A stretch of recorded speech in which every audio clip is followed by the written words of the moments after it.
The evolution of Timothée Chalamet. From Elio to Paul Atreides, from vulnerability to power. Timothée Chalamet, now a leading man. 8 years ago he was Elio in Call Me By Your Name, quiet, fragile, and lost in his own emotions. Now he's Paul Atreides, leading armies, carrying the weight of a prophecy, commanding a universe. I mean, that's not just character development, that's an actor's arc and growth and development evolving right before our eyes, from indie intimacy to blockbuster dominance. And we've been there the whole time, watching it unfold in real time. Very few actors get to show this arc of development. It's totally visible, you can trace it. The early roles where Timothy wore vulnerability like armor, the anxious energy, the need to prove himself. And now in Dune 2, that same vulnerability becomes power. He doesn't need to act confident, he just is. Paul Atreides grows into a leader, and Timothy grows into the kind of actor who can carry this weight in a believable way. It's like a cinematic mirror. One man's personal growth reflected in a character's destiny.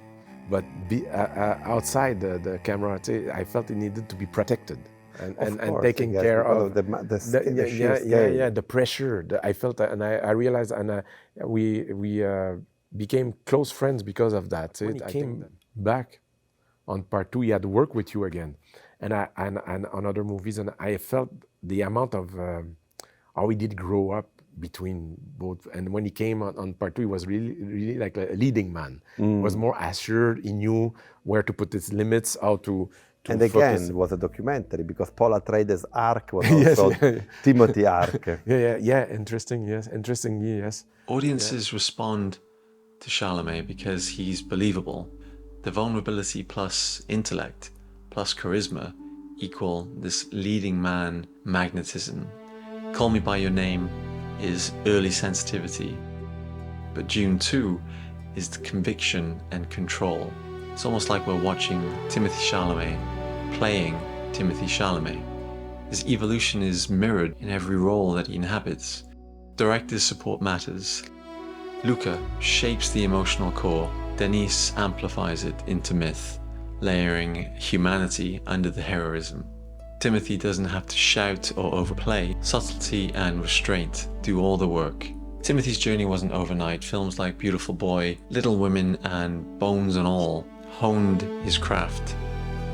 By the time he steps into Paul Atreides' shoes, he's already mastered restraint. How to communicate power through silence, vulnerability through presence. He synthesizes all that experience into a hero that's physically commanding but emotionally alive. And you don't see that a lot in big blockbusters. A council meeting in Dune 2. Paul Atreides surrounded by advisors, and he has to make a life or death decision. He doesn't shout, he doesn't gesticulate wildly. His authority comes from stillness and timing, subtle expressions. All of it commands attention. Other characters around him can be louder, more frantic, but he stands out by being calm, precise and deliberate. You can feel him balancing the vulnerability that's needed and the power that the character obtains. He's giving the blueprint for the next generation of actors. Timothy leads not by dominating, but by presence. His quiet intensity feels modern. Emotional transparency mixed with a kind of spiritual gravity. He's surrounded by sand, prophecy, and spectacle, and yet he still feels human.